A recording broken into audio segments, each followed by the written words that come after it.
Hello to everyone out there around the world, especially people from the GUD network.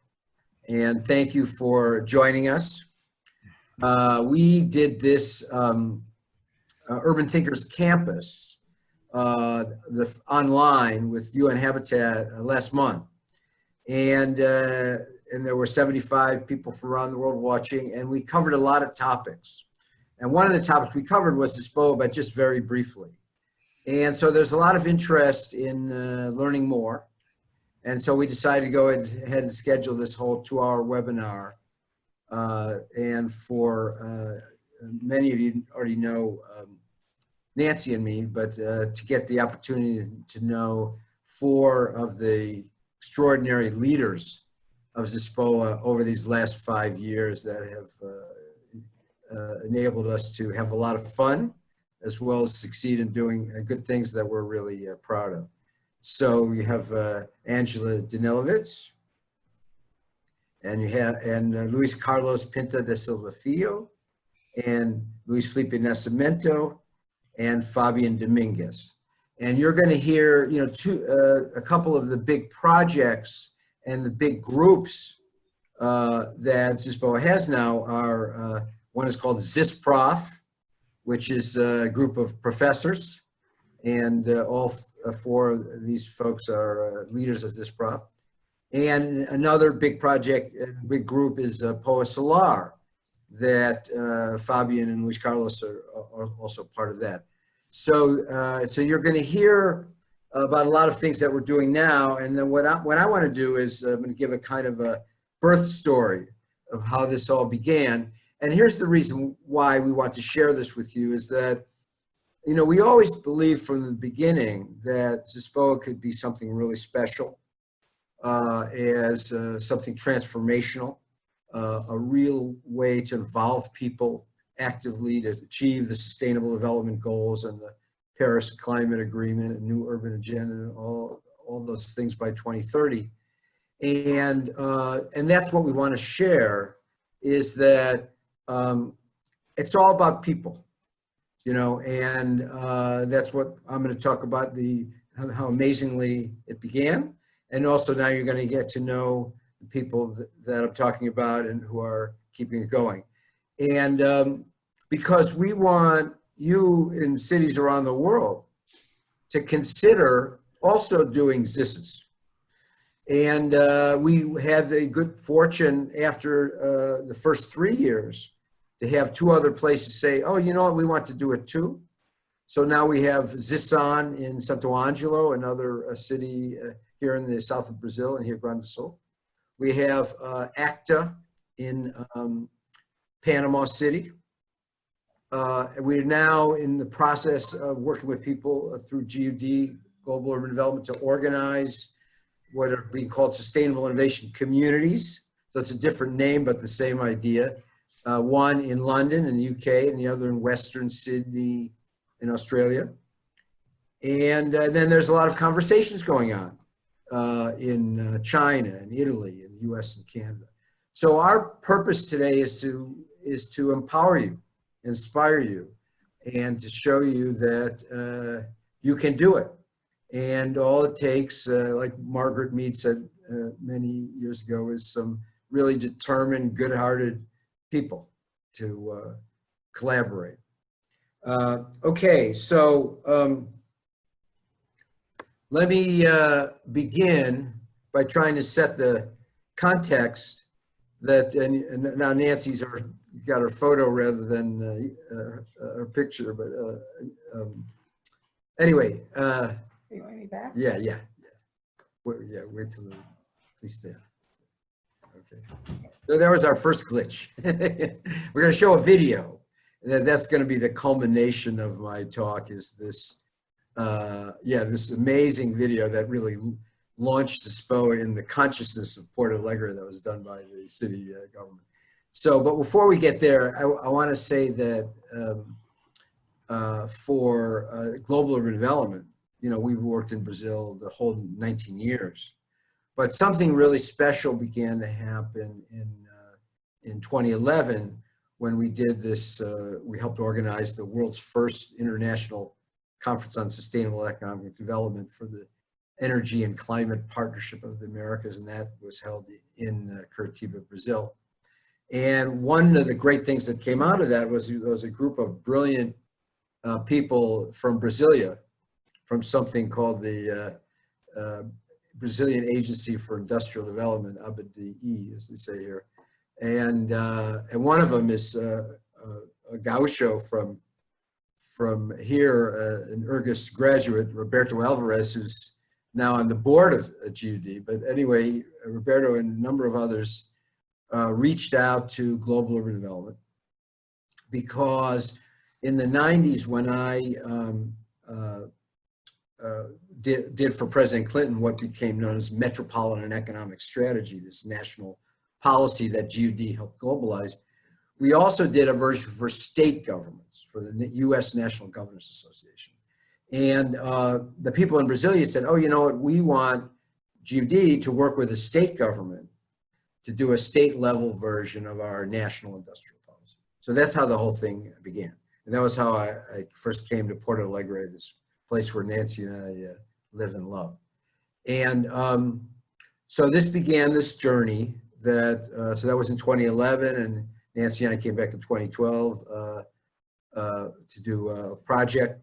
And then we moved here in 2013 to start this huge effort that took 2 years called the Leapfrog Economic Strategy. It was funded by the World Bank for Rio Grande do Sul to become the most sustainable and innovative place in Latin America by 2030.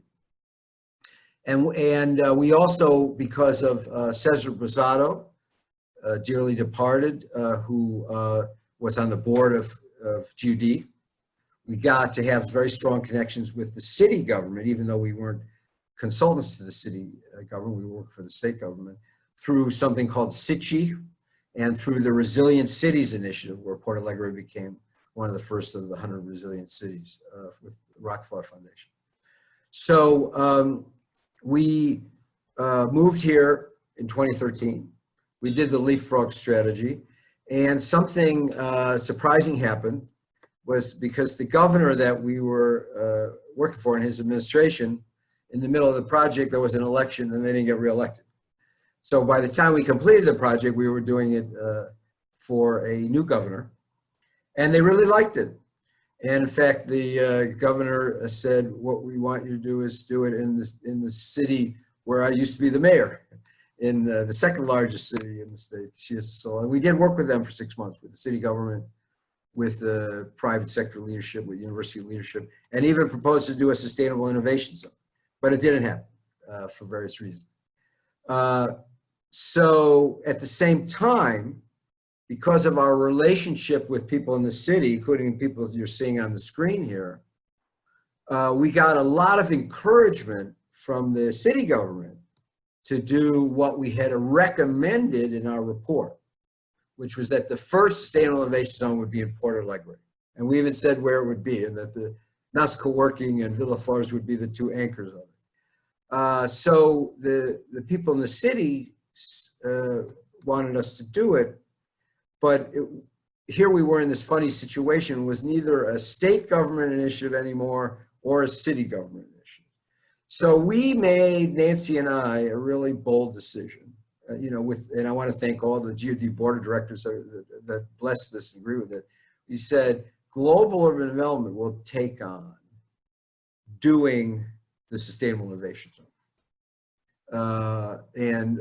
We'll go from being a consultant to now being the client for our own recommendation, and we'll be the ones to try and carry it out. So it was a very risky thing. It seemed kind of impossible to imagine how we could pull it off.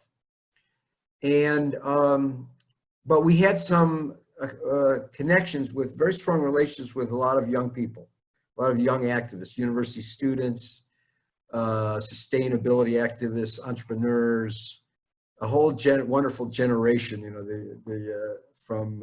I think the youngest was 18 and the oldest was 35. But this whole group and an organization called Pulsar, very activist, they were doing two things, and we hooked up with them on both.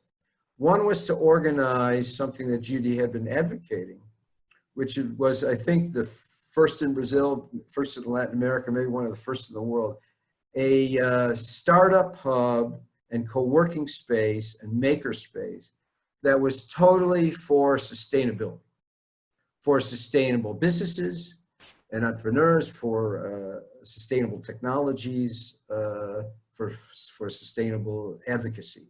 And so GUD, we helped organize it and we joined.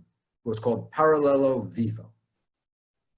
And at the same time, Pulsar, and working directly with Luis Carlos as the dean of the engineering school at Urgesen, as well as with Angela and Felipe, they were doing something called the Entrepreneurship Challenge at Urgis for the university students. There was about 200 students, and they asked me to be a mentor, to speak to them. And between Paralelo Vivo and the Entrepreneurship Challenge, the students brought an idea to us. And they said, why don't you do a course at Paralelo Vivo on how to do a sustainable innovation zone? So we would like try and research and figure out together, how could we do it? You know, we knew we wanted to do it, we knew where we wanted to do it, but so the question was how. So we actually called the course Strategic Planning to Organize Sustainable Innovation Zone, because, you know, we didn't know if we could do it or when, but we would, you know, so it was, let's figure it out. And we went ahead in October of 2015. So just a couple of years after Nancy and I moved here. And we announced we were going to do the course, actually through the Entrepreneurship Challenge. And that's where we ended up getting a lot of students from Urgis. But it was a very mixed group. It included Felipe as a professor who courageously did the course at the same time as some of his own students. And I'm sure Angela would have been there, but she was in California at the time under a sabbatical at UC Santa Barbara. But in any case, we launched this course with, it was more than 40 people. It was 8 weeks, one night a week. And so in late October, we began this incredible journey. You know? And what we did was we organized the, you know, we said that the ZISPOA would be based on the 6 elements. So we organized it into 6 groups for each of the elements. So we had the Innovation and Technology group, the Entrepreneurship and Startups group, the Sustainability and Resource Efficiency group, the Creativity and Collaboration group, the Participatory Community Management group, and the Business Friendly Environment group. And we said, so we were doing research and drawing the boundaries, and we were trying to, I remember the first night that everybody asked, how are we going to organize the zone? And I actually said, well, we're just going to tell everybody we're doing it and we'll see what happens. And, but we knew we had some, lots of partners in our corner from the city government, city council, from the federal university and so forth. So it was worth a try. And amazingly, it worked. And I'll tell you in a minute about the projects that people developed because we did them all. But we began to get a lot of attention. It was kind of like an idea's time has come, and it was starting to spark a lot of energy. So one thing that happened was we said, leading up to the Paris meeting in December, we said we were having a climate march at the end of November here in Porto Alegre. And as part of the course, we took on, ZISPOA would play a key role in that. And we organized a lot of people. We had the biggest single contingent to the march and so forth. And one of the things that came out of that was we got a lot of publicity. The two of the biggest papers, Zero Hora and Journal de Comercio, both wrote about it. Another thing that happened that was really amazing, you're going to see this 3-minute video that the city government did where they came to the course one night. So this was from November of 2015. We'd only been going for 3-4 weeks. And when that came out, that had a kind of electrifying impact, you know, all through the city. And then lastly, another amazing thing that happened was we got connected with the Swedish government, who was holding an event in Porto Alegre, Sweden, Brazil Innovation Week, which was at NUS co-working across from Parallel Vivo, and it was about information technology. And they asked us, they said, we have this thing called the Global Smart Living Challenge. Do you want to be part of it? And we said, okay. And we had no idea. And then it turned out in December, they had this meeting in Paris with more than 100 people that were part of this Global Smart Living Challenge by the Swedish Institute. And they put on the ballot what should be their #1 priority for 2016 for the whole world. And even though, I don't know, I think there was even anyone from Brazil there, the ZISPOA and the Leapfrog strategy won. And they called us the next day and they said, you won, we picked you. And we were, and by the time we had the final class session, not only do we have the more than 40 students, there was more than 100 people there to watch the final presentations. And you couldn't even get inside. There were people standing outside. And that was when we announced that we'd won this Swedish thing, and which helped us tremendously. And also when we showed the video for the first time that you're going to see. So now I'm going to go very much more quickly, so then we did a second course a few months later, at the beginning of the next semester in March, with another more than 40 people. And we, with the same format, but instead of forming 6 new groups, we had all the people join the existing 6 groups. So by that point, we were getting really strong. And so out of these efforts, we got a community gardening and composting center. We got an electric car charging station. We had this huge festival with more than 500 people. And we had ongoing things like a speaker series called ZIS Talks, networking event, green drinks. And I could go on, but all sorts of amazing things emerged from that, including POA Solar and ZISPROF. And actually, I want to acknowledge Felipe, because he was the first one to courageously have his students do this kind of work in the management school, and they worked on the electric car sharing, and they created the solar POAs. But then lots of other professors, quickly followed. And so ZISPROF started with helping and ended up being a key leadership for what we do. So a little later on, after we have a lot of other presentations, a lot of discussion, and we welcome your questions, we'll try to answer. We have some slides so I can show you a little bit more visually what that looks like, but that'll be for the second hour. But what we want to do now is show this short video to capture kind of the spirit of ZISPOA before you hear what we're doing now and the impacts that it's having in Porto Alegre and Rio Grande do Sul. Okay, thank you.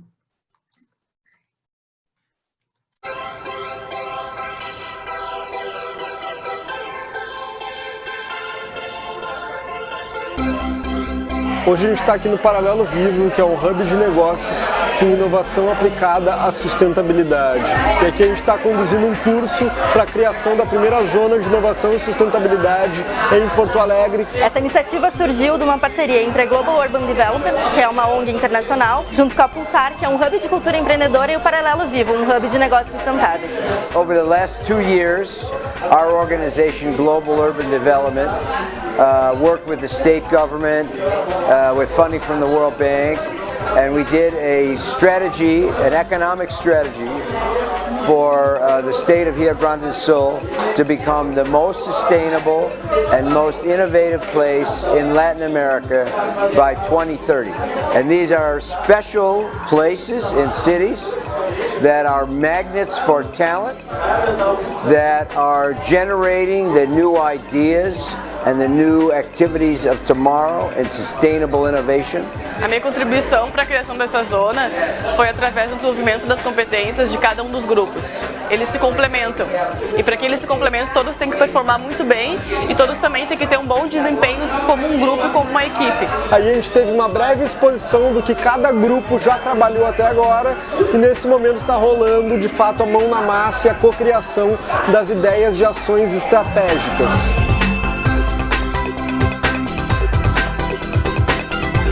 Where we have many, many wonderful, brilliant, high energy, talented students who are working together with the community to organize the zone. Cada vez envolvendo mais pessoas, começou com 2, depois eram 5, 10, 30.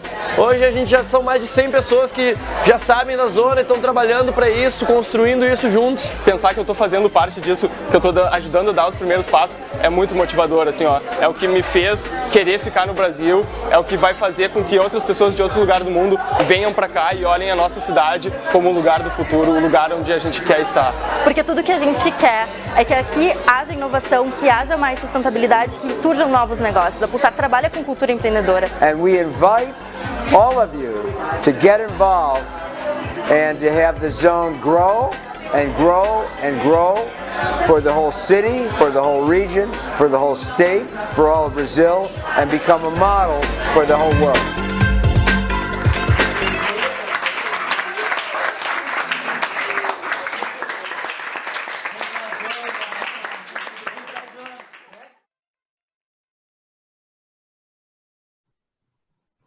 Hello there.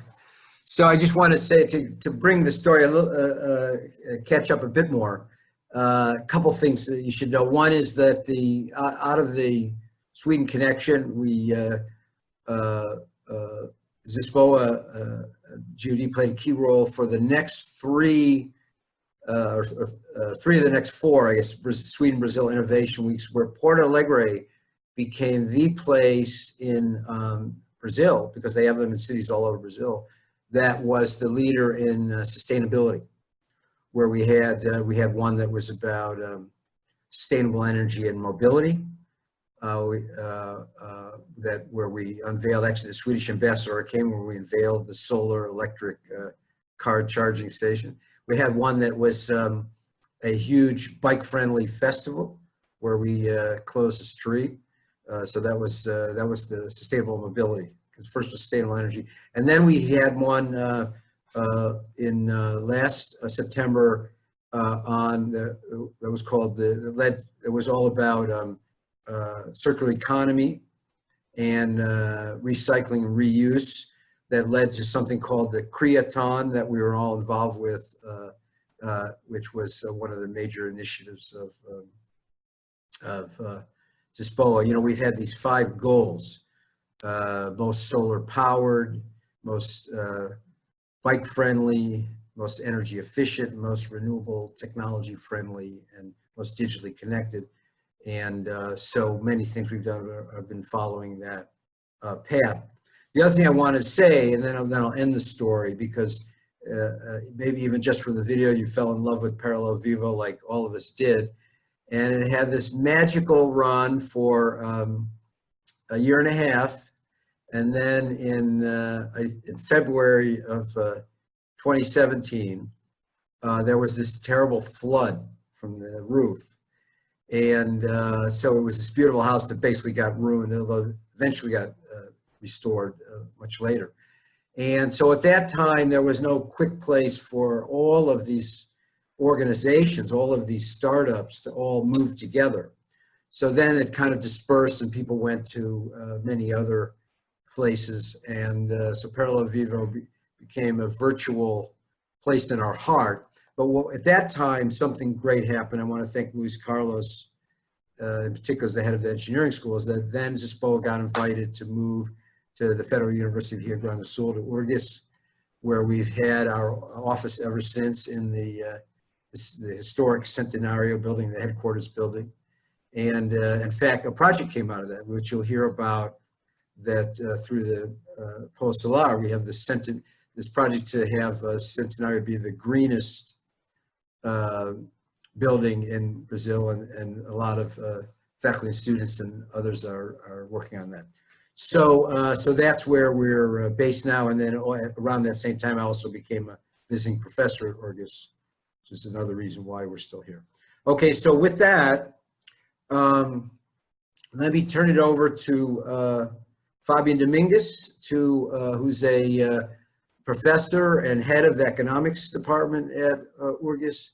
And he has been one of our ZISPOA leaders for a long time. He's going to talk about the Polo Solar and all of those initiatives. Go ahead, Fabian, please.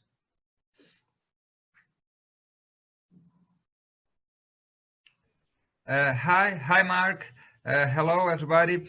It's a pleasure to be here, and I like to share my screen. Okay. Go. I do a brief presentation about this project related to solarizing ZISPOA. The name in Portuguese is ZISPOA Solar. Marc, I and some students are working hard in this project since the last year, and you have a lot of actions due this project. The project share the principles of the zone. We like to work with cooperatives, solar cooperatives. We like to bring innovation, sustainability, education, and to contribute to urban economic strategies inside the zone. So with these principles in mind, we work with some partners, Vila Flores, Professor Luiz Carlos in Centenário Building. We try to fix and to improve some ideas related to solar cooperatives. In Brazil, we have a complex legislation, and it's not so easy to do a cooperative with our principles, but we are trying hard. You can see the website. The website is hosted in URGS, and we have the Vila Flores. Vila Flores is a very amazing project. Maybe Marc could talk more about Vila Flores afterwards, but Vila Flores, just some pictures. And the idea in Vila Flores is to solarize this cooperative and to put solar panels with educational purposes too. We like to share this experience of sustainability with students from schools and people that interested in this kind of vision, but in Porto Alegre we don't have the means, or is not public enough to do a large action. So Vila Flores is our partner in the ZISPOA Solar project as a diffusion or hub to bring news novelties about sustainability there. That's our first partner. Prédio Centenário, maybe Luiz Carlos could speak more afterwards, but Prédio Centenário, one of the aims is to bring formation to our students, how to greener a build, how to use energy efficiency, how to put solar panels, and how to bring a more sustainable environment to students and to entrepreneurs. We have a special project related to schools. Michelle MacArthur is working hard in this action, and we like to leave to schools some principles of sustainability and innovation to the young people, because we believe that young people can do more in the future about the sustainability and social environmental impacts. We are applying to Edital, to Google and ICLEI. We are working in this project at the moment, and we try to fix these actions from ZISPOA Solar in this edital to bring more sustainability and good environmental in the zone. I think it's that, Marc. If you have some question or like to add something. Well, yeah. Well, just to say that the Post-Alarm group began in 2017. Just give a little bit of background. So it's been we launched it in a very big way as part of a big annual event called Verada Sustentável, and it's worked on a lot of education, on working with schools, on having incentives to promote solar in Porto Alegre with the city council and city government, and a range of things. And it's and you know, when we started, we had these theme groups, but they eventually evolved more into action groups. Like there was a bike-friendly group that did the sustainable parklet, which is another one of our big accomplishments.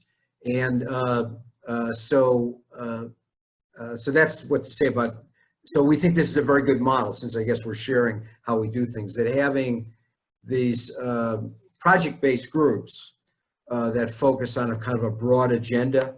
You know, we said, how could ZISPOA be the most solarized place in Latin America by 2030? And still trying to figure that out. That's where we got interested in this cooperative model, as Fabian said, because you can spread more faster, you know. And we have had very close relationships with two startup entrepreneurs, one Yes, one Elysia, that have grown to be very significant companies that are doing solar installation here that we partner with.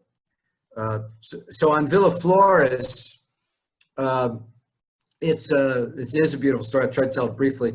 It was a abandoned historic structure that was designed by a famous architect from Porto Alegre. Not only was he a famous architect, but his son, Jose Litzenberger, became the leading environmentalist of the whole country. And so it's really special that Villa Flores was there. And at the same time Nancy and I moved to Porto Alegre, they began trying to figure out how to restore it. And they did it by turning it into a kind of a collaborative cultural and action center of a lot of interesting businesses and organizations to use the space, and an activity center. We're having lots of events there all the time. And one of the beautiful connections is that one of the original projects from the first course was for us to have this World Environment Day festival on June 5th, 2016, in honor of Jose Litzenberger, and his daughter was there.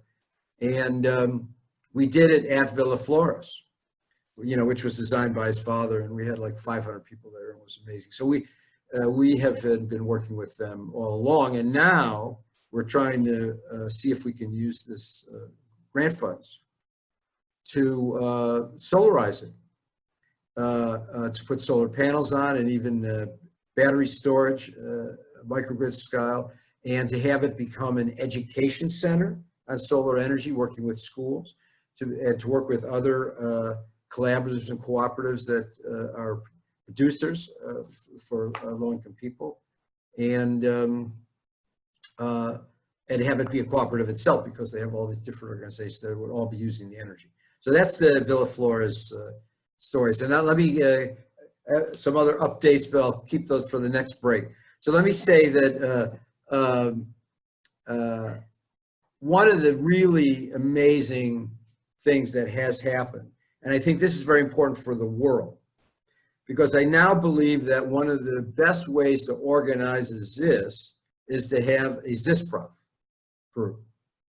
Because what we found was a kind of a really beautiful thing where professors, not to go out and become separate political activists, but literally in the course of doing the job that they're professionally paid to do, of teaching and research and all of that, that professors could play a leading role and enable something like ZISPOA to succeed by integrating it into their classes and into research, and by providing expert leadership to advise projects like POA Solar, where we have a lot of professors, or to mentor startups.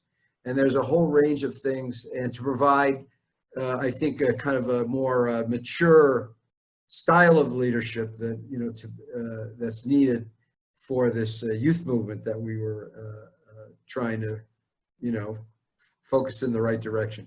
So now you get to hear about all of that by two of the kind of founders and leaders of ZISPOA, Angela Danilevicz and Luiz Felipe Nascimento. So please, they have a joint presentation, and one of the biggest accomplishments that we all did together is this big federal university has, through the leadership of ZISPOA, has agreed to become a world leader in, you know, sustainable innovation by 2030, and we even have this new course curriculum they're going to tell you about. They're called the Sustainable Innovation Professional Certificate Program. Okay, please. Hello, everyone. Thanks, Marc, so much for letting us present what we are doing and how we are joining GUD programs, and also related to ZISPOA. And right now I'm going to make a brief presentation also. Let me just 1 second.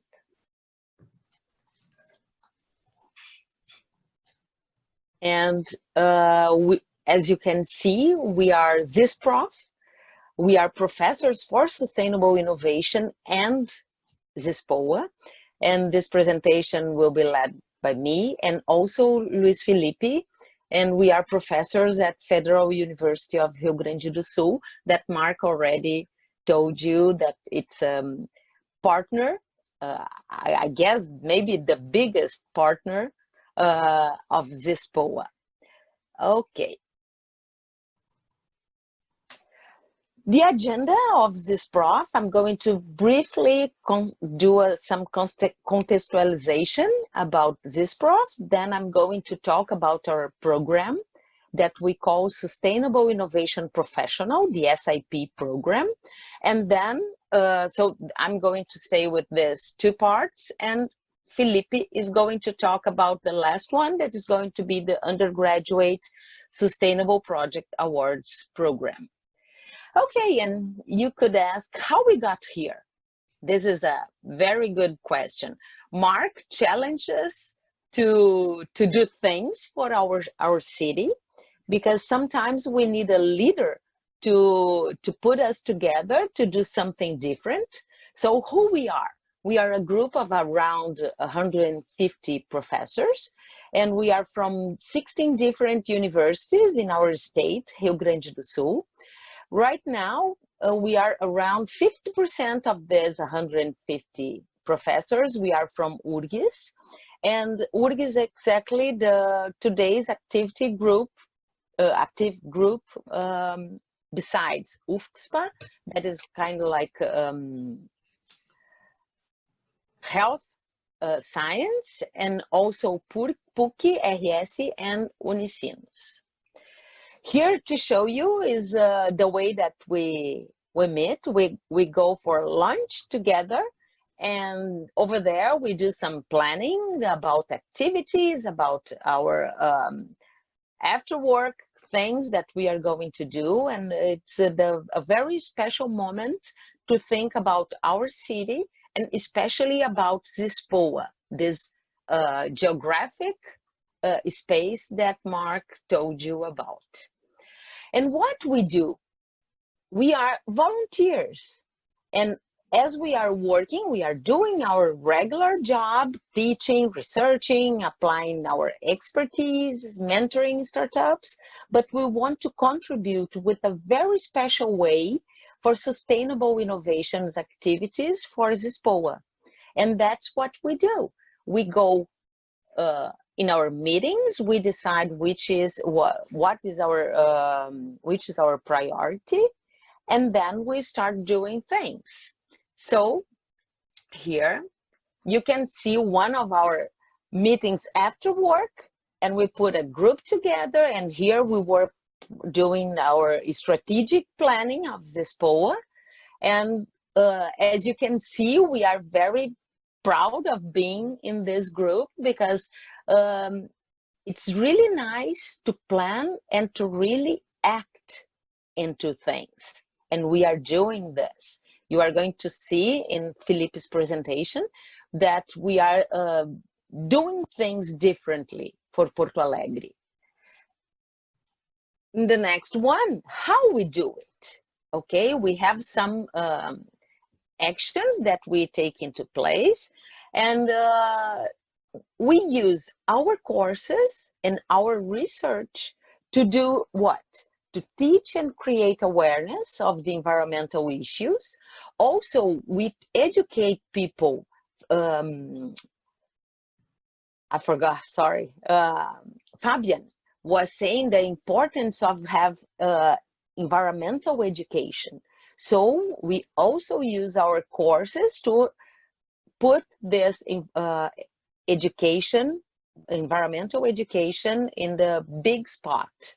And then we also develop sustainable innovation solutions for the university and also for ZISPOA. And here, it's a sentence that we can say, together we are stronger.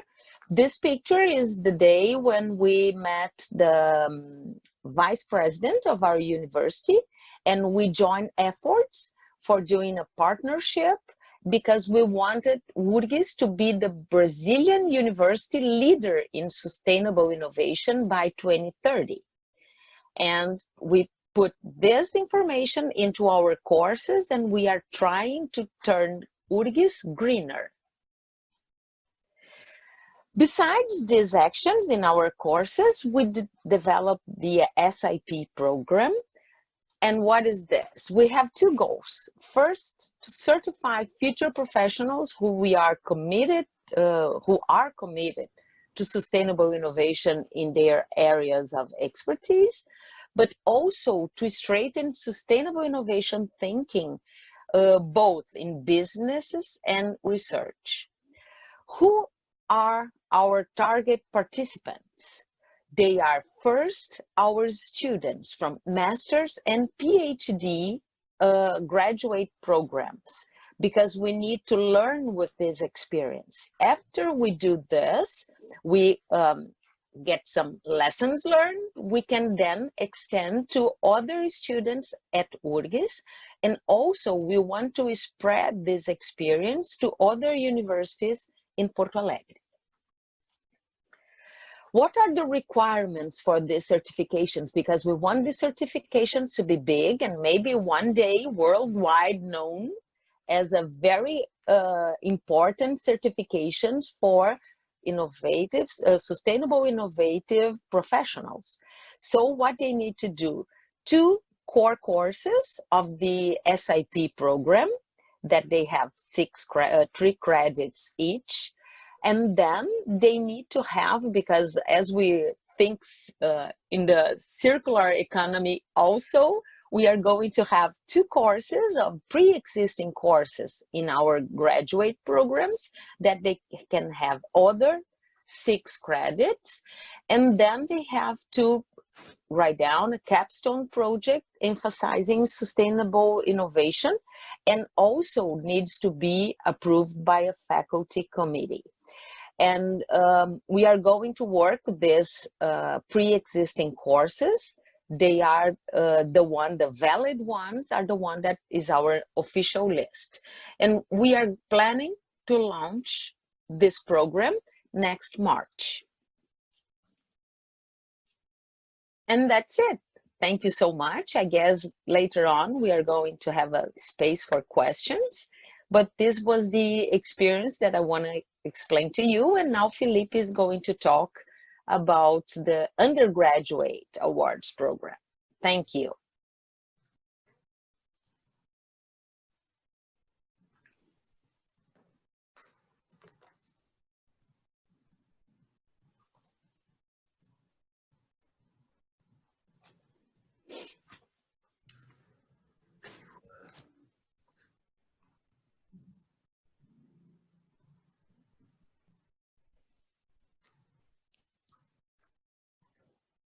You need to turn your mic on.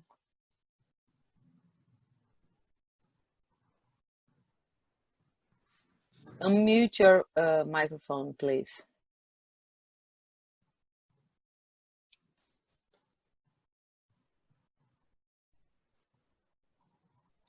my friends. Thank you, Angela, for the presentation. I'm a professor in the undergraduate, master, and doctorate in MBA courses in business school. And this prof proposed that Federal University become the Brazilian leader in the sustainable innovation by 2030, as Angela said. And the university president accepted this challenge. And we start to encourage our students to develop projects aiming to make the university more sustainable and innovative. Let me change here. So in the last semester, 4 projects were developed, and I will report here 7 students' projects. The students were challenged to propose projects that did not require investment or that the payback was very fast. The projects are very simple, but they were accepted by the university management. The first project proposed an ecological gym that generated energy while people perform physical exercise. The EcoCycle, the EcoLuz is present a proposal to natural light indoors. And the University Digital Card is a proposal to eliminate plastic cards by using the digital ones. Renova was a project that brought together students from different areas to seek alternatives to use the discarded furniture.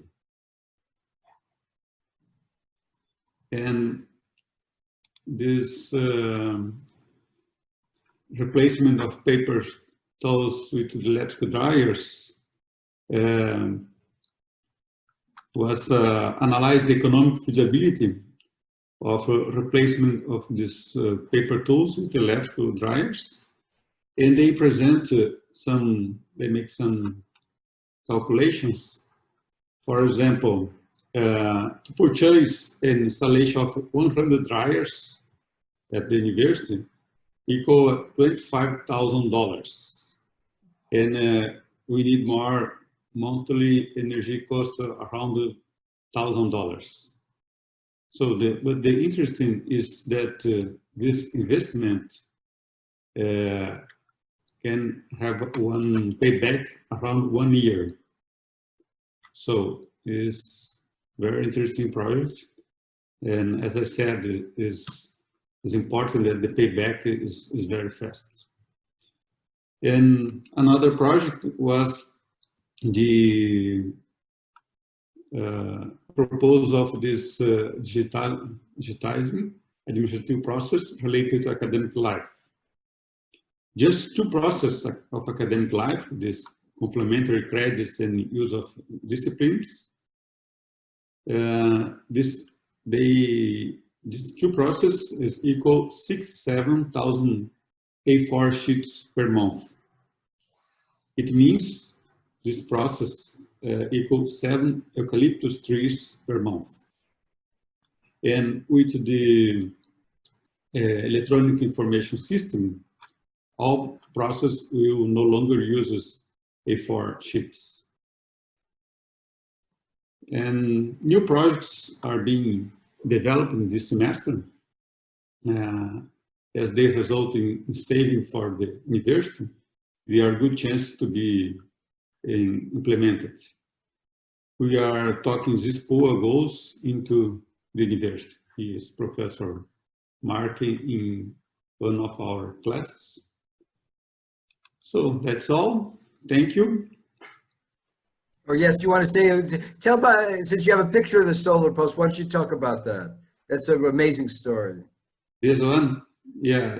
Maybe it is not clear, but this is a solar energy point in the university. You have this is a project from these students, they propose to build this, and they organize some activities to make money, and with this money they bought this solar panel, and now it's possible the students stay here and charge their cell phones and computers. But the more important thing is to show that solar energy is something very simple and cheap.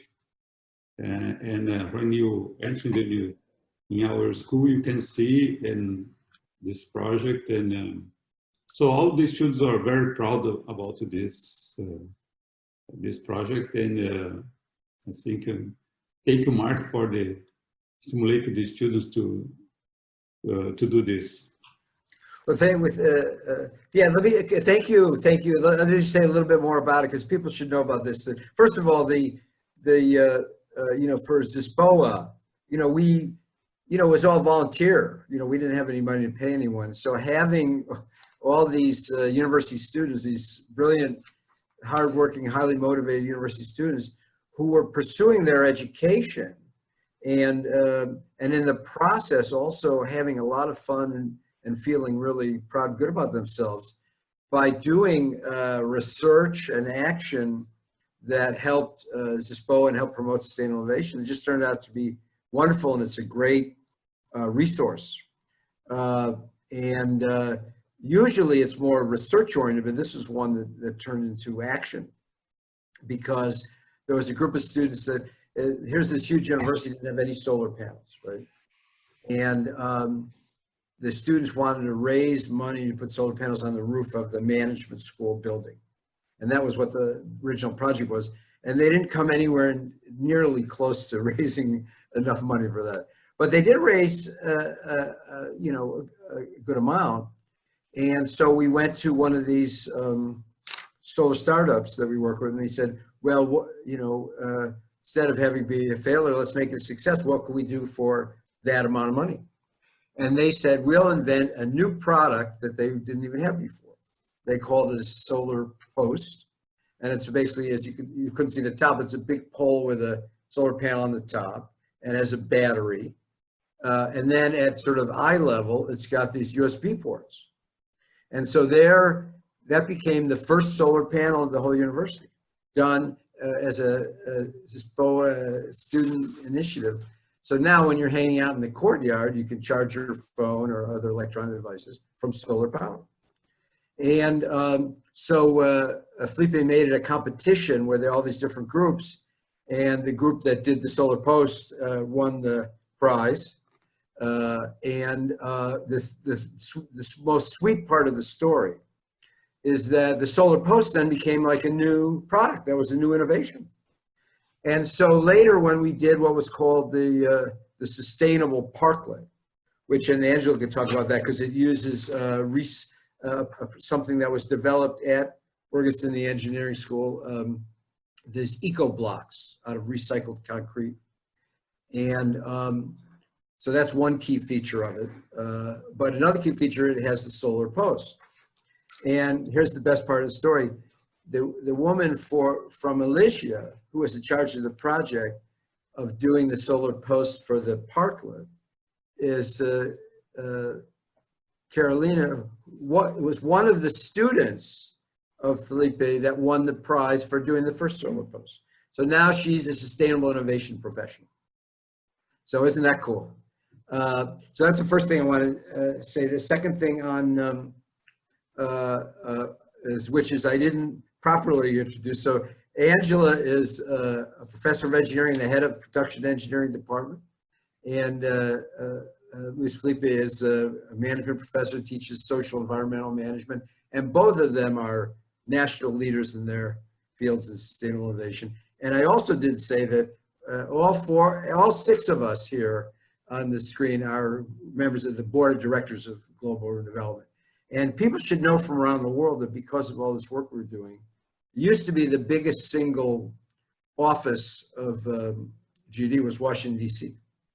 Or Prague, if you go back to when we started. But now for quite a while, by far the biggest one is all the people in Porto Alegre. So and we really feel great about what we're doing here.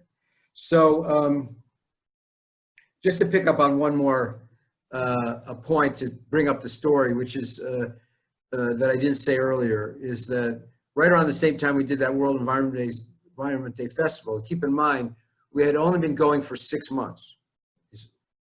So this was 4 months after that video was made. And Vrasa Central had this huge competition for good ideas and sustainability that was co-sponsored by the Fundação Gaia, the Gaia Foundation, which is from Jose Lutzenberger and his family. And so this was the amazing thing. ZISPOA won, Parallel Vivo won, and 6 startups that were members of Parallel Vivo also won. And the amazing thing is that 1 year earlier, so this was June of 2016, if you go back 1 year earlier, none of it existed. And that was kind of when we knew that we were really had a movement with momentum. And so by 2 years later, by November 2017, we had this big urban thinkers campus at Ergues Villa Flores that we were all part of it, with more than 200 people that really had a big impact on the city. And at the same time, the Porto Alegre City Council, with the support of the mayor, voted unanimously to officially recognize ZISPOA as the Sustainable Innovation Zone of the city. And in a time when there was a lot of political back and forth, as you can imagine, everybody voted for it and nobody against it, which was really special. So having said all that, let me now ask Nancy to, she's been here as long as me and we've done everything together. And so have Nancy talk about her experience. I'm using Marc's PC rather than my own, so you can see me twice. Isn't that cool? Marc asked me to share what I learned or my observations or my role in it. And one that I believe that no one else has covered yet, and to paraphrase a quote from Molly Ivins, the great Texas newspaper columnist, political commentator, and humorist, and her quote is, "Keep fighting, but don't forget to have fun doing it. And after you're celebrating the sheer joy of a good fight, be sure to tell those that come after how much fun it was." And that was my observation. One of my key memories of working with ZISPOA is how much fun it was. It was joyous. One of the things I learned while working with ZISPOA with the participants, allies, colleagues, and friends is that you must end a meeting with a photo and never leave without a round of hugs. It can take a while to leave, but it's worth it. So thank you. That is my addition to this group. Yeah, this has been the biggest disruption ever of Brazilian culture is COVID-19, because the whole place lives on hugs, and we, you know, and that was really one of the most beautiful things. Thanks for saying that, Nancy. About for us to live here is the all the warmth and friendliness and hugging, that smiling that always goes on. And you know, sometimes when we go back to the U.S., we're like, you know, people look at us like we're freaks, like, why are you hugging us? So, but there you go. Okay, so let me now turn it over to Luis Carlos, who is a professor and dean of engineering that became our savior in our great hour of need, and has been one of the absolute key partners, even before from SITCHI and Resilient Cities, you know, and all of it. And so I'm looking forward. You know, he's always has a lot of interesting things to say, and I'm sure this is one of those times. So please take it away. Thank you, Marc. It's really a pleasure to be here today. It's a very special moment. I will just share my screen here,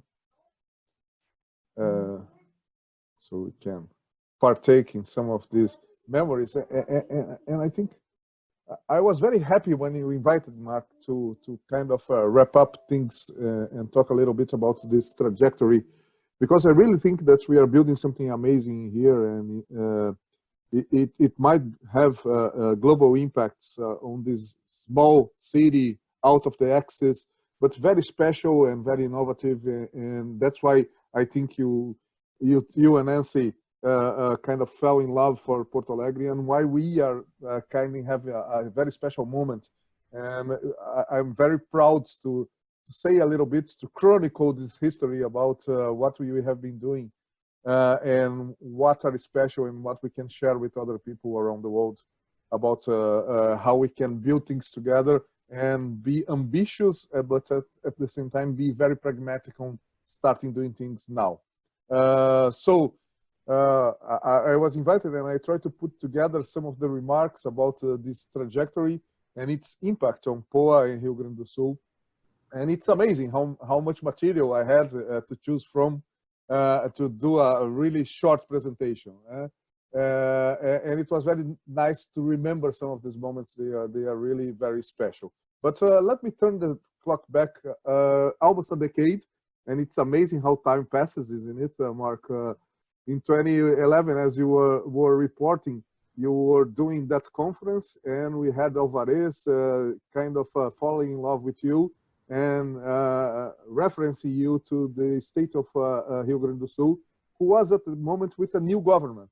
It was Tarso Genro's first year, and he was looking for trying to build a strategic plan for the development of the state. And you came here, and in 2013, the work really started to pick up, and you designed a very nice leapfrog strategy. I'm really in love with that document. I think it's one of the great objects that we have on the GOD and the ZISPOA memory and archives. That was a report that was made with the financing of the World Bank and with the support of Global Urban Development and, like you said, the Brazilian Development Industrial Agency, for trying to create a metropolitan economic strategy about sustainable innovation, and see how we were kind of designing the routes 10 years ago, and this inclusive prosperity framework. And you kind of mapped the challenge, because Rio Grande do Sul was at the moment passing through a slow economic growth, decreasing workforce population, modest productivity improvement, increasing global competition, insufficient resources to upgrade infrastructure and education. That was the moment. We knew that we need to change. There was a call for change, but we needed to build this road. Change to what? Change in which way? Change using which strategy? And I think your work, together with other things that were happening 10 years ago, started to awaken the state for the need for change. And in fact, your work embodied some of the values, I think, that were kind of surfacing in that moment. The need to review some of the strategic development goals that we had for the state, a new approach to governance that would be much more partnership, much more close together, based on the triple helix or the quadruple helix as we have 10 years after that. The definition of priorities, that is very difficult for Brazilians. We want to do everything at the same time, and defining priorities is really a challenge for our culture sometimes. The onset of the startup mentality, and if we look back to 10 years ago, we really started a very health curve of startup increase, the development of innovation ecosystems, the coming of a lot of venture capital. So we really did change things over this decade. And the rise of innovation ecosystems. Let's remember that Tecnopuc was still a child in 2011 that was starting to grow. Zenit was a plan, and Tecnocinos was starting to also take shape. So we really, at that moment, we were looking into the future, and you helped us map a little bit the need to try new things and to think differently. I think that was very in line of what was happening. And like you said many times, City was maybe one of these moments where things clicked together. A lot of people were kind of moved by Fedrizzi and JC, JC Martins, and they kind of defied us to think together about how we could change. And I remember that we had some plans that we were discussing in city, like digital education. We need to bring digital literacy to all the young and prepare them for the new jobs that will happen in the 21st century. English literacy, we need to make citizens of Porto Alegre able to communicate all around the world, and we need to have a platform that for them to spread and understand ideas. To foster the startup seed, and I think that maybe was the one that we were more successful since then. To empower international connections, and we were always advocates to enter into strategic alliances to build these global networks of shared interests. The smart mobility, that was something that we discussed at cities, and bringing new ideas and changing the mentality of people in Porto Alegre to prepare them for the future. And I remember that we did that event with Victor Huang about the rainforest. And it's amazing to hear some of the records that we have from that from those sessions, where he talked about the potential, but the disconnection that we had at the time, the need for a common agenda. I remember Victor saying the hardware is here, but we are missing the software, the mindset, the partnerships, the common agenda, the engagement. So I think at that moment we understand we need to build some new paths. And I think the ZISPOA, the founding of the ZISPOA movement, was really synchronized with what was necessary at that moment. And congrats for your courage to put it together without any resource apart from the very good links that you built with your personality and Nancy's, with a lot of interesting people in Porto Alegre. And if we look at the first design that you made with those 6 values, they are very, very, very modern, and they are still the same. And so it was a very nice piece of co-creation to put innovation and technology, entrepreneurship, sustainability, creativity, participatory community engagement, or maybe we could call it a new governance of the city that we have it today, and this business environment, to understand that all of that need to change the business reality and need to change the life of all the citizens in the city. So that was a key moment, I think, for your stay with us, where you pivot towards the city of Porto Alegre. From thinking about the state, you changed it into looking a little bit about the city, and you brought this idea of the hands-on sustainable innovation. Let's start building it. Let's stop thinking about things, and let's start doing things. And that's, I think, it was something very important to kind of engage people into really moving into action. You put in practice some of the ideas that you proposed in the Leapfrog strategy, and I think that's very congruous. Sometimes people propose things, and when they are going to do things, they do it differently. So congrats also for being coherent about this kind of thing. And the idea of the innovative design of collaboration networks, to build it from the bottom upwards, to engage and give meaning to all that nervous energy that we have on the youngsters, on the young talent on the cities. And when you chose the first ZISPOA territory that was redrafted sometimes to enlarge it and put some other key features inside the territory, it was very nice because it superposes part of the 4th district neighborhoods. That's the innovation district. That's the NOMA. That's the probably the most promising vector for development, innovation, developing the city. And so the idea of having the ZISPOA kind of superimposed over the 4th district was really a very clever idea.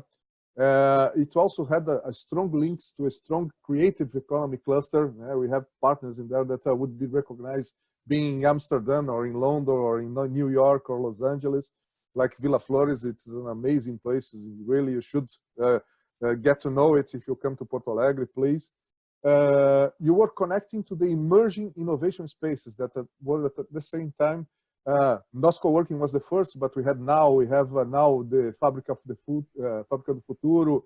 So the tissue, the urban tissue in there was very much looking into being different, to look into these new businesses, these new ideas, to create spaces for innovation, for creativity, for new kind of business models. And somehow you were the first to really work with the Living Lab in itself, trying out different ZISPOA initiatives on the territory that we designed. And now we'll see at the end of the presentation that we are growing up, ou seja, enlarging the idea of the Living Lab with some new policies that we are putting in places. And I think the initial seed will really flower into very important deliveries. And you were able enough to put together all the parties and have a formal recognition of the territory at the POA Cities Chamber with the support of different political views, and that was very interesting also. It showed that it's possible to create consensus when you have really value things for the city. And the impact starts to appear, and we can kind of remember, I think this photo with you and Professor and Mayor Fortunati, that was the mayor between 2013 when you kind of pivot into the city, and 2016 when we were finishing up the master plan that worked a little bit overlying the ZISPOA neighborhood. I think the recharging station was the first bit of the cake when you showed that we could use technology as a trend for innovation. That technology could be one of the pillars for us to really impose innovation in the city. There was a strong sense of purpose that was sustainability. Or it's not an innovation or technology by itself, but it's looking into creating a better life for everyone.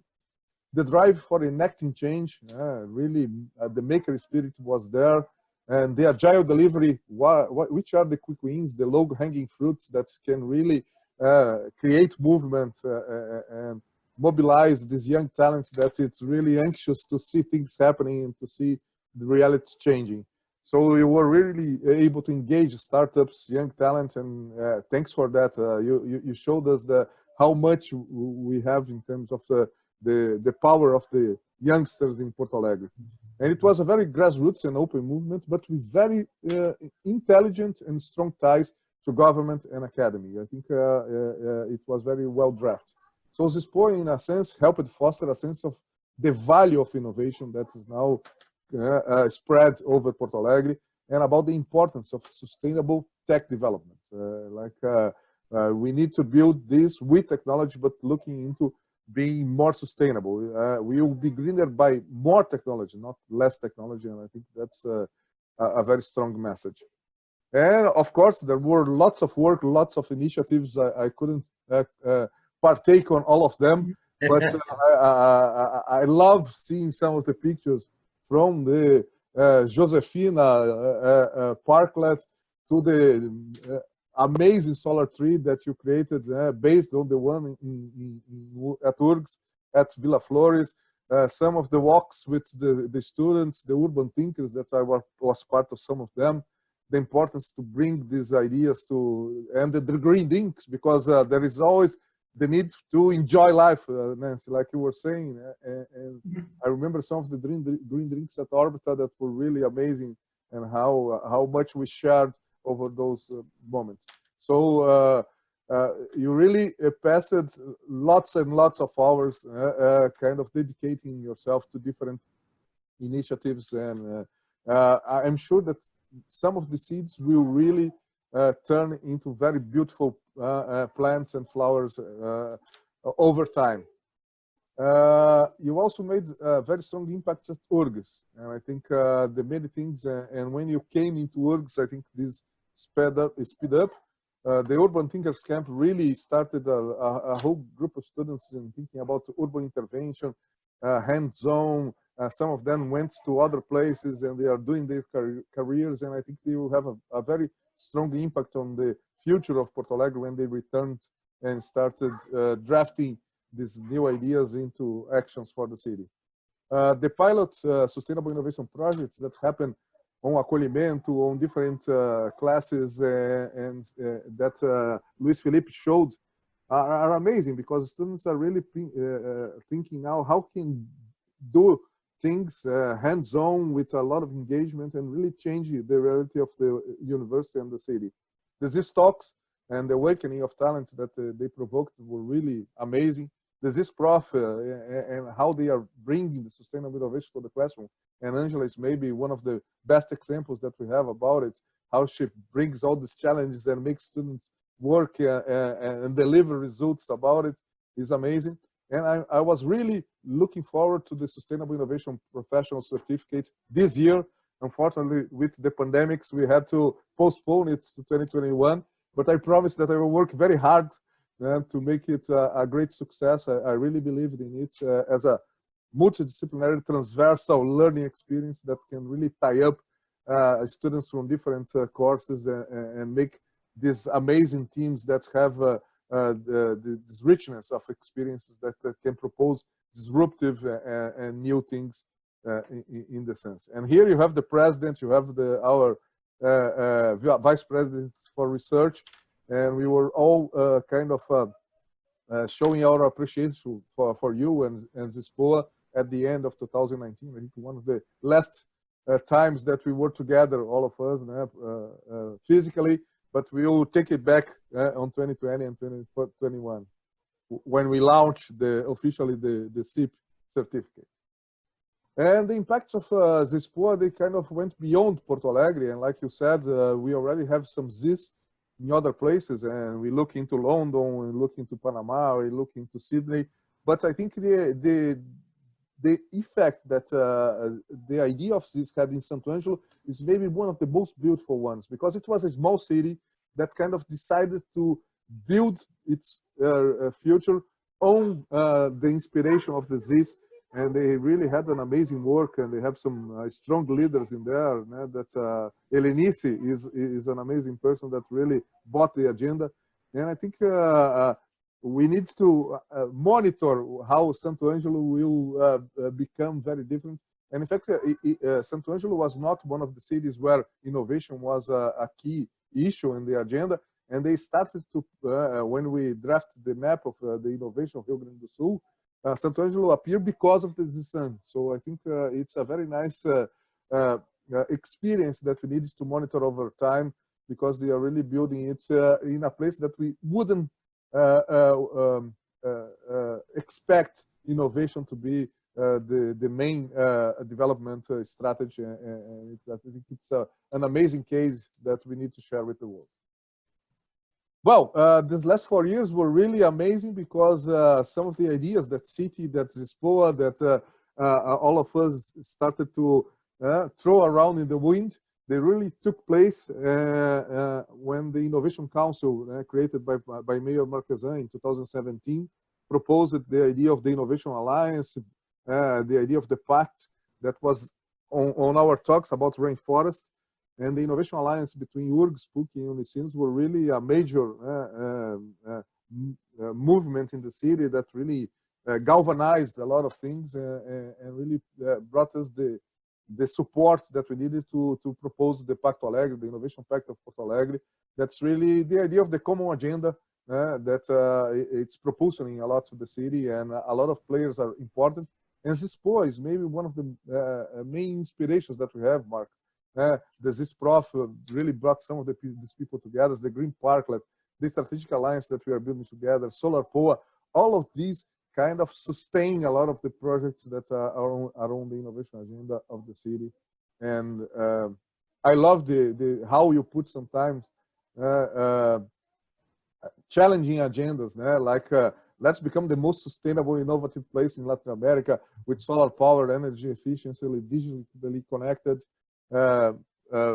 friendly and renewable technology, and bike friendly. I think all of these kind of connect with all the things that we are talking about the pact, and you really show us how we need to come to from the field of the ideas to the field of the practice, and really co-create things and engage people. It's a very wise strategic view that we need to export to other places. I think it's a very nice way to bind the policies of the city with the ongoings of the young people, the entrepreneurs, and make sure that they build the agenda, and these agendas kind of connect, and people have a sense of purpose of how they are building their cities. So it's a real inspiration that we need to register more. That's why I'm very happy with today, and we need to share it more.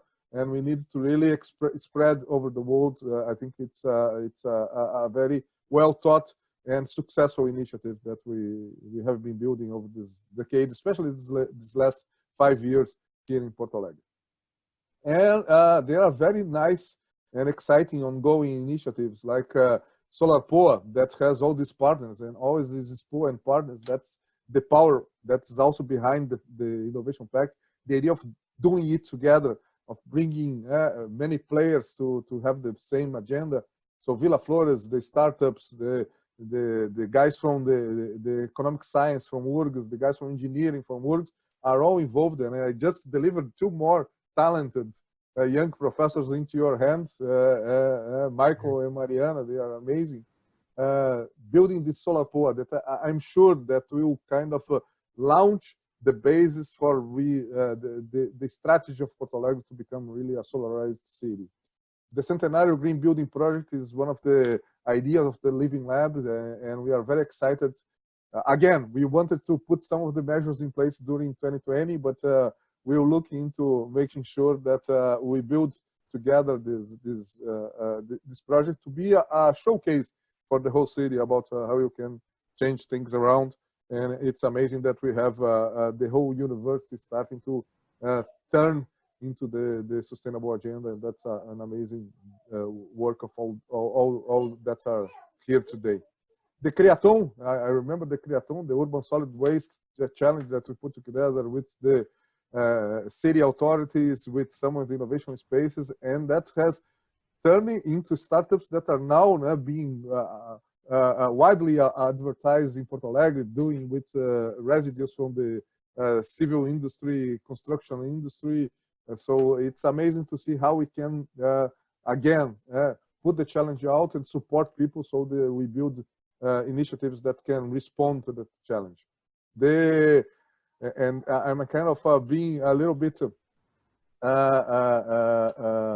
over my way here because we are still designing it, but the Living Lab, the technology for business that we are building with SICTI and the Alliance for Innovation, that works a little bit on illuminating and make sure that we have the possibility of having applied IoT over the ZISPOA territory will really, I think, be a very enabler technology for us to do more on the ZISPOA territory and to bring more people to work in there.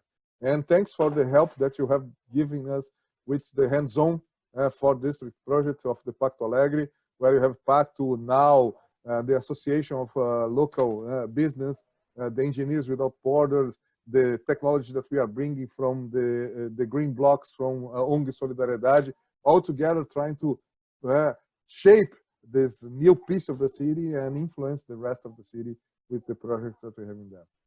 And so we come to the legacy and the role of ZISPOA in Porto Alegre, in Rio Grande do Sul, at URGS.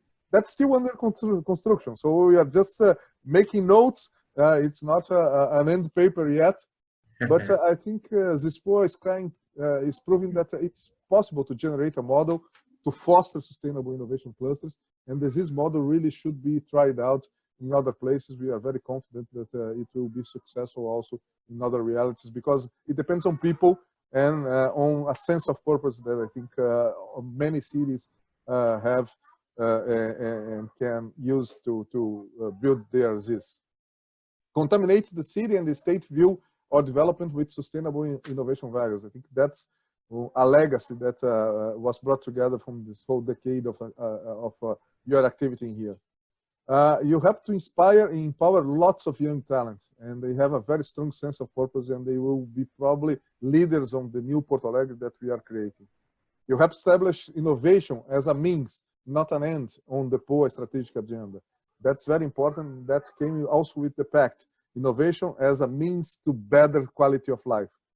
You have promoted the mindset of sustainable entrepreneurship, to think about business, but to think about business that can be good to the environment and at the same time successful economically. And to strengthen links between the internal parts of the city and build connections with key international players.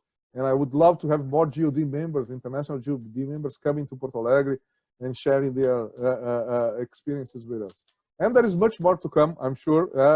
Your energy is endless, as immense energy, and we are here to help you in promoting all these things. And you have been able to put together a lot of talents that can help you in something. So, to end, thanks, dear and very talented couple. We are really very proud to have you here in Porto Alegre, and you are truly helping shaping the future of the city. Thanks, Marc. Thanks, Nancy. And thanks, Alvarez, because he is the responsible for the initial link. I know he is with us, and I love you, Alvarez. I'm in debt with you eternally, and thanks a lot. It was a pleasure to be part of this ceremony today. Wow. I'm really honored. And Nancy too. She's trying to hide. I have to show that I'm half crying, but she doesn't want to show.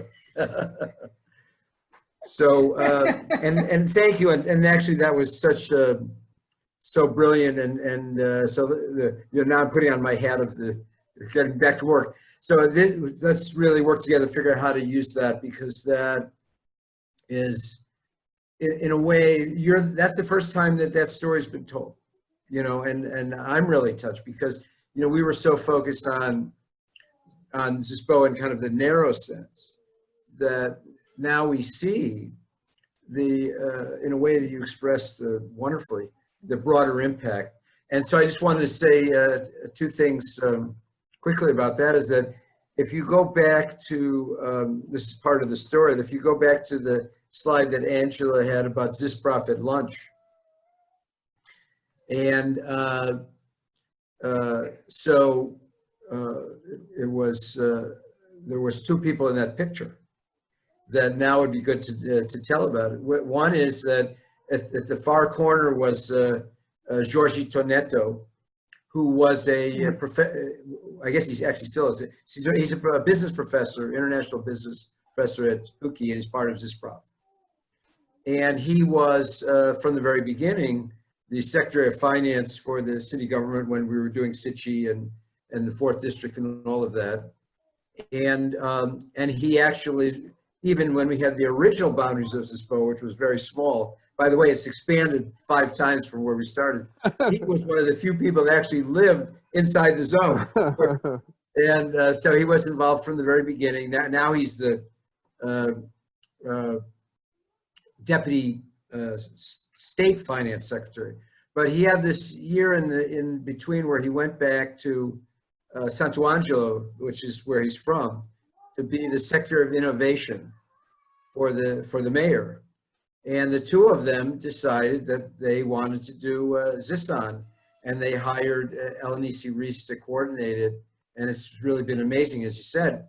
And so even though that was more of a top-down initiative, because the government directly did it, but resources in it, they followed our model of the of the kind of grassroots way of doing it, involving lots of people, including we have 3 universities there. And the first thing I said when I went there is that you should organize a ZISPROF group, which they did. And so for all of you listening around the world, having a ZISPROF group I think could be its own international network, and probably one of the best ways to spread sustainable innovation zones and this whole approach to doing things. So that's, so he was in that photo. And another person was in the photo was Andre Franza, who is a graduate of, I guess, international relations at Burgess, who was, at that time, was the sort of our staff person for ZISPROF. So that after he graduated, that became his volunteer position as a coordinator for ZISPROF.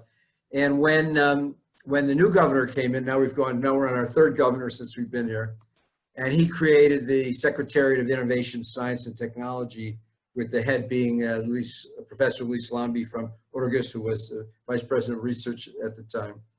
And this is really kind of amazing, when he went to SICTI, the first 2 people that Lambi hired were 2 young leaders of ZISPOA. So you have Tiago de Abreu and Andre Franza, And Tiago de Abreu he's coordinating a new program called Nova RS, which is essentially a kind of a advanced, modernized version of the leapfrog strategy, including having growing sustainable innovation in regions around the state. So, so that's I really appreciate how that Luis Carlos said you told that story, because when it enables what we're doing here to be something that we can share with people to spread. And in Panama City, it was a bunch of young architects and lawyers, professionals that said, we want to do it. And over 2 years, we talked a lot, you could do this and you could do that. And now it's happening, and you can see already it's having wider impacts, just like we had here. And you can see that's already happening in London, even though they haven't even officially formed the Sustainable Innovation Community. In London and in Western Sydney, it's already having wider impacts. That's excellent. Jane Katz has a question. Okay, do you want to? And Jane says, you mentioned. Can everybody hear? Okay, go ahead. Can you hear me? You mentioned the other cities where this is being expanded. What key messages, this is from Jane Katz, by the way. Okay. What key messages / initiatives are being replicated? And what are some of the other ideas being explored in Panama, London, etc.? Well, when we had the last Urban Thinkers campus, we had Jose Barria, who, and by the way, everybody that's doing this all over the world is part of GUD. So that's also very cool. And that question is from Jane Katz, who's a vice chair of GUD, so thank you. We had in the Urban Thinkers campus, and you can watch that video on YouTube. We had Jose Barria, who was the young spark plug and lead organizer of ACTA in Panama City. And we also had Janine Kempling, who's the lead organizer coordinator of in London. So you can look at that. I guess I would say that I'm sort of the connection with all of them, and is that in Panama City, I obviously got stopped by COVID, but they started by doing major events where they were pulling like 100 people every time and building they built a core team of about 8 of them that are doing this, and they started then opening it up, and they picked an area. They have one initiative around kind of citizen participation and outreach. They have like an app. It's pretty cool, and they have begun focusing on bringing. They picked a historic older area of the city called La Exposición. And I would say they were developing initiatives around that. And interestingly, some of them were inspired by ZISPOA, like the sustainable parklet, like the solar post, and they had some other ones that they were coming up with. So they, like I say, one of the things that we're grappling with now is that this whole model is based on a lot of active participation and a lot of activity. So everything is kind of slowed down because of COVID all over the world. For example, we have the parklet in front of Josefina's, over the last few months, not too many people there, but that will come back. Do you know what I mean? And so I guess that would be what I would say is that, and I think Luis Carlos did a really good idea of showing the inherent flexibility of the framework, is that in every place, it's like custom designed by the people to do what they think is the best thing to do. So, and we don't even, tell them what they should do. Now we share with what we have done and what we learned from it. And if it's useful, we encourage them to replicate it. But I think that as this movement expands, it's going to be really fascinating, because the common element, and again, Luis Carlos did a good job summarizing this, bring people together to create a new mindset, for how to act together in new ways. And in fact, one of the things that we've even done with COVID is we're saying that in addition to all the ways that a ZIS was good that we had already demonstrated, economically, environmentally, collaboratively, we also now have a new reason for doing it, which is that, and I'm an economic development specialist, so in the post-COVID era, everything has to be thought all over again anew. All the old assumptions about how you do things in urban life are going to change. So we're saying you could use a ZIS as a way of experimenting with change. So let's try, it's a small area, it's lower risk, it takes fewer resources, but let's try things out here and see how well they work. And if they work well, then it could be scaled up. But in any case, there's the common element, and then every place is going to do it differently, which is how it should be. And that's fascinating for us all to learn from and create a global network to share lessons and support with each other. Oh, do we have any other, another question? Or? No. All right, well, let me ask then all the other, Angela, Luiz, Felipe, and Fabian, can you then each share kind of an answer to these two questions? One is your personal experience and professional experience about doing this, what it's like meant for you in your life.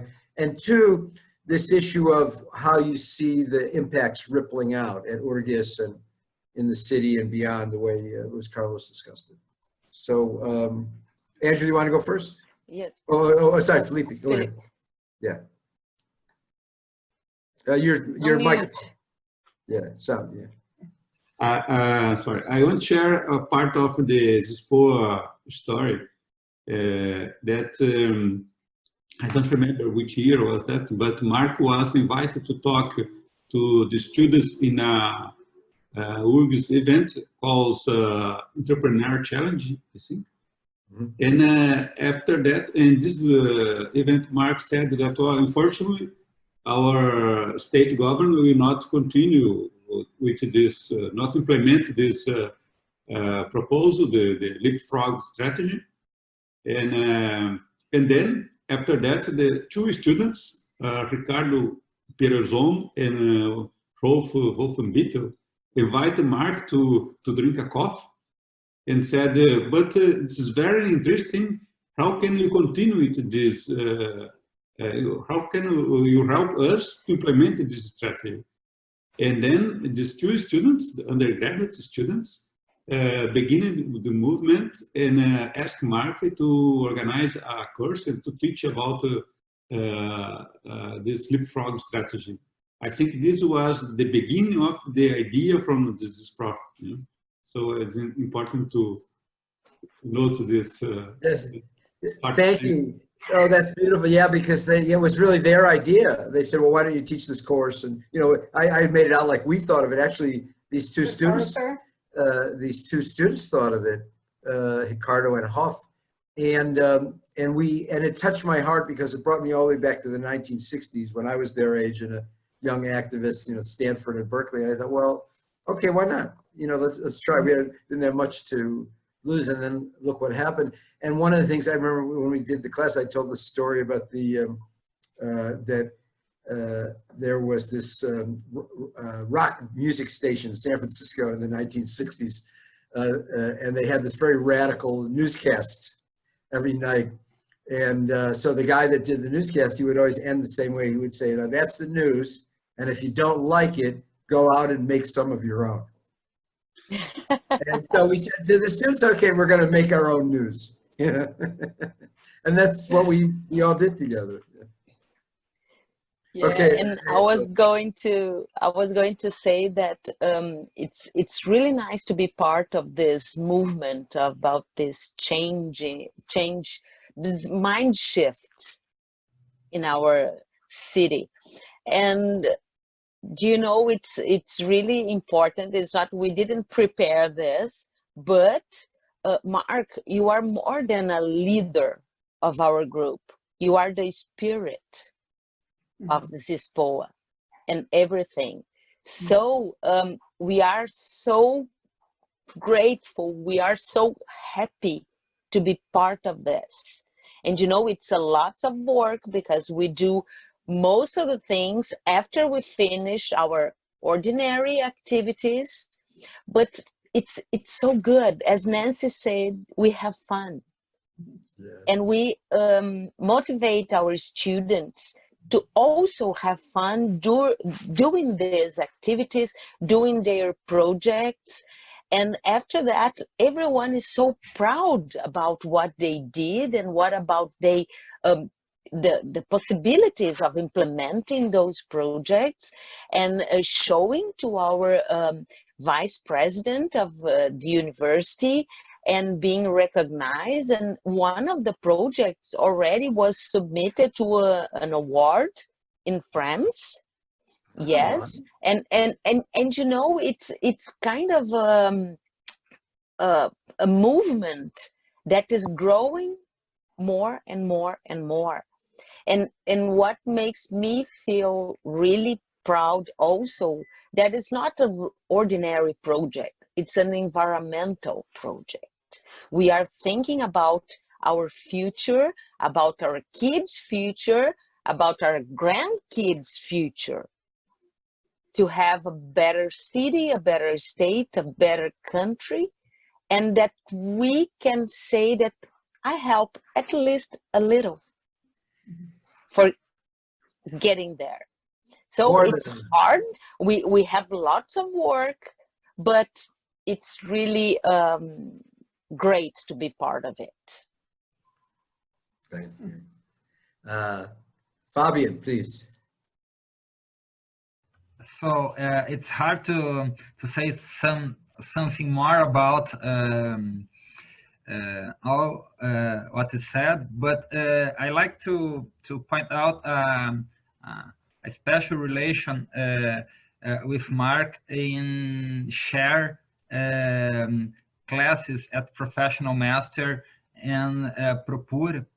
Our actions there is not exactly ZISPOA actions, but I learned a lot to how think strategically about the development of our one urban metro, and how to apply these strategies in very specific actions that could be change something. And if I learn some, I learn a lot of things with Marc, but one of that is really special. That is, you can change things. You can change, and you can cope, and you can change in a cooperative spirit.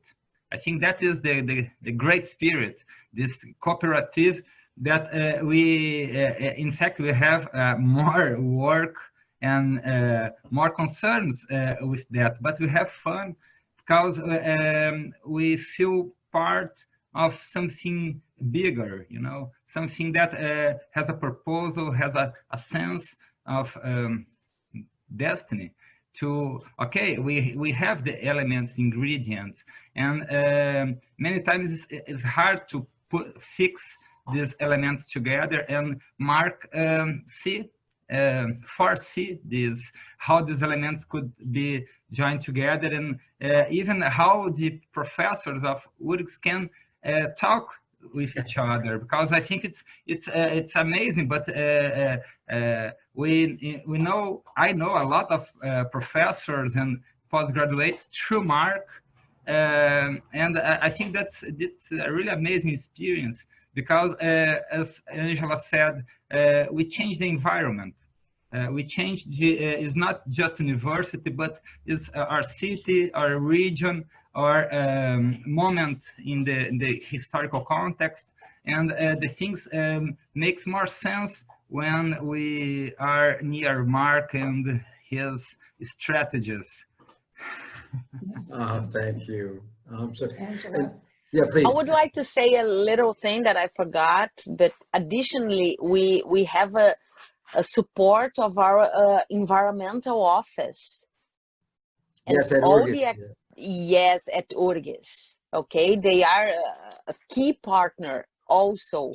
So that's through them that we can do all these projects. And another thing is when Marc and Nancy weren't in Brazil, it was so sad to be part of.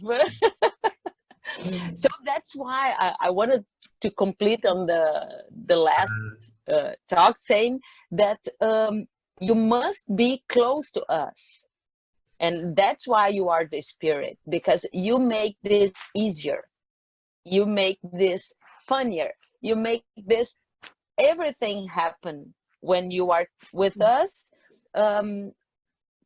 challenging us to go far beyond we might do. Okay, thank you so much. Thank you. Yeah, Angela was referring to, there was this period where Nancy and I thought, well, we weren't going to stay forever. So there was a certain point we said, you know what, ZISPOA could all happen without us, and we left. And actually, it did happen without us, but everybody missed us, and we missed being here. So then when we got an opportunity to return, we came back. Felipe, do you want to say? Yeah. I think it's important to say that we didn't make money. We are volunteer in this movement, in the ZISPOA movement. Yeah. And ZISPOA connect professors from Urgis and other universities in Porto Alegre, people that was working separately, and ZISPOA bring out people to work together. So I think Marc is a catalyst, someone that connect people, yeah. And so I'm very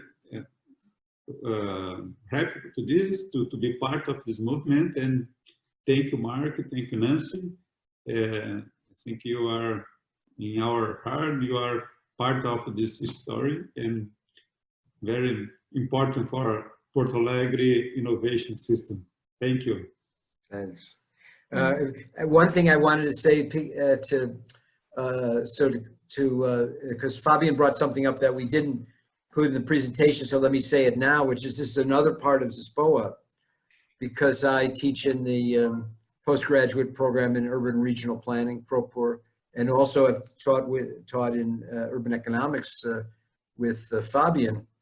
And so we have this project that Professor Eber Marzullo and Tarzan Nunez has been involved for a long time, called Participatory Community Transformation. We did an international event last September with a partner from Brooklyn College, Michael Menzer. But we also together, Fabian, Eber, Tarzan and I, we did a course called Urban Economic Development Strategies. And previously, Fabian and I had done one on metropolitan economic strategies, part of his course in economics. So number one, we're trying to apply this strategic economic thinking to take it even farther in terms of ZISPOA and Porto Alegre.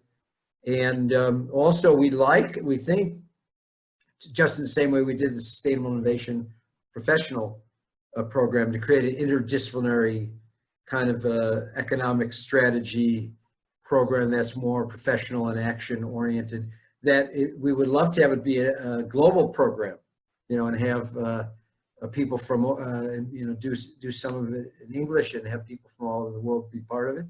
And maybe even part of it would be you'd come to Porto Alegre and help work on ZISPOA. So that's another dream that we have. Yeah. That dovetails with a question. Okay. Roberto Alvarez just sent. Okay. So how do you cross-pollinate the ZISPOA experience with other initiatives in the globe where you have GOD folks on the ground? What are the practical tools you have to do that? How can that be accelerated? Great question. And Roberto Alvarez knows better than most because he's been a mentor of how we're trying to figure that out. And he, of course, went from Brasilia to Washington to be the executive director of the Global Federation of Competitiveness Councils, of which there are in many countries, including the US and Brazil and lots of others. So he's himself very masterful at globally connecting. But let me say that I guess this is our approach. If anybody has any better advice, we would love it, which is to try to, number one, to have multiple actual examples in cities of sustainable innovation zones or sustainable innovation communities. So we get a kind of a critical mass where even though Porto Alegre, gave birth to participatory budgeting, which was one of the biggest social innovations of the last 3 decades, and now is done in thousands of cities all over the world, but Porto Alegre was always the first, and so we thought it was the same with ZISPOA, if there end up being ZISs all over the world, and that's our vision by 2030 in many cities in many countries. ZISPOA will always still be the first, and we're proud of that. But so one is to replicate it enough so it seems to have critical mass where people could recognize it as such as a new model, a powerful new model to do the kind of things that Luis Carlos described, for your city and region state, but also as one of the best ways to reach the Sustainable Development Goals and deal with the climate crisis and so forth. So that's number one. Number two, we're through GOD trying to connect this approach to other initiatives. For example, now we're working with Dubai and United Arab Emirates on this big sustainable innovation in affordable housing. We're using 3D printing and recycled concrete, and in fact, Angela and Fabian are part of that. And so one of the things that we're talking about is building something that would be called a new sustainable innovation community in Dubai. So that would be a different model from transforming existing places. And the third thing is, I think, using GOD as a network, but also I really do think that ZISPROF should become a worldwide, international network, because you can do it in universities anywhere in the world, and that we now see the great leadership that comes from it that could help be connectors with business, with government, with civil society, as well as in academia to enable the movement to grow. So that would be my answer. Anybody want to add anything? Okay. And of course, we need your help, Roberto, for sure. And by the way, I also want to put in a plug for the very beginning. Marcus Quester and Mark Kinishnik went ahead and took Roberto's advice and hired GOD. So I want to thank both of them very much for taking that step. Okay, it's 1:57. Wow. All right, so we can, let me just ask each person to give like their closing thoughts. So, Nancy, you want to go? No. Okay, all right, sorry. Should give you more time. So Angela, you go first. Now it's my turn. Okay, just joking, just kidding. No, that I would like to say exactly the same thing that I said before. It's a pleasure to be here. It's really nice, and especially Alvarez said one thing very interesting. We should tell our story. We are not. We didn't put down all of this, and here today we didn't plan to be like our story to be telling, and we were just going to explain some things that we are doing, but turned out to be a great experience, and yes, a really good revival of all the moments that we had together. Thank you so much, Marc, Nancy, my colleagues Felipe, Fabian, and also Luis Carlos, and thank to everyone that is listening and watching us, and join us. Yes, thank you, and thank you. Luis Carlos had to leave a little bit early, so we all thank him, and he sends his hugs to everybody, the panelists and everybody listening around the world. Okay, Felipe. Yeah, before ZISPOA, all things I did to my students, the project was, I felt so small things. And now I think this project are connected, and I'm feeling connected to the world and with other colleagues in the university. So I think this network is is very important for us. And more than is that ZISPOA is a community, is a community of friends, and we are happy to be part of this community. So thank you for you and all colleagues. Thank you. Fabian. So I'd like to declare my joy to be part of this team, this part of this process. And this team and this process brings me more hope to the future.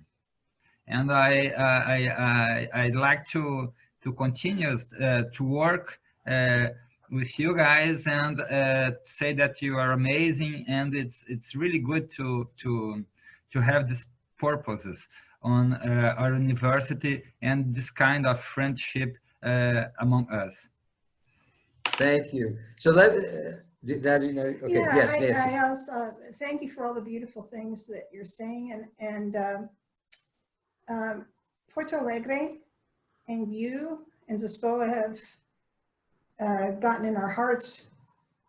And when we left in 2018, we thought, well, our time was up, but it wasn't, and we were very happy to come back because it's now part of our soul. So thank you. Oh, that's beautiful. So let me just say, I can't do anything to top that. Thank you, Nancy. Oh. But for the audience around the world, definitely contact me. Many of you are part of GUD, so but if any who aren't, my email is markweiss@globalurban.org. And because you can see this is something worth spreading, and so we'd love to have you be the next ones to step up to spread it. And with that, I thank from deep in my heart these panelists for this lovely time that we spent here today. Okay.